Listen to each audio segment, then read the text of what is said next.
1, 0. Ignition. We have ignition, and we have liftoff.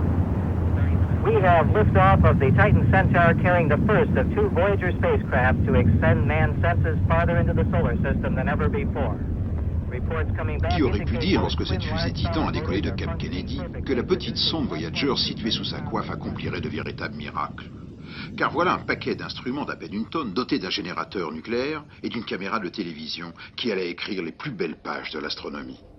C'est d'abord la révélation de Jupiter, la géante du système solaire, avec ses nuages sans bande et sa tache rouge.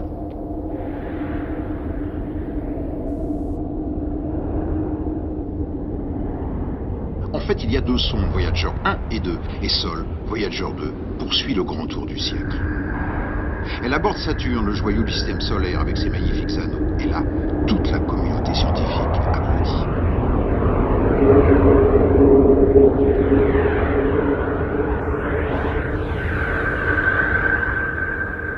Mais ce n'est pas tout. C'est ensuite les nuages de méthane d'Uranus.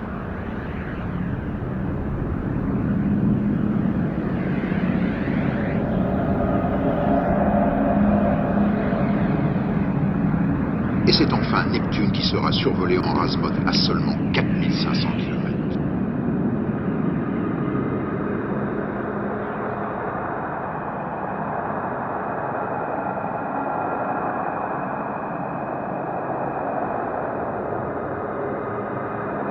La sonde Voyager 2 comme Voyager 1 s'enfonceront toujours plus en avant dans notre galaxie.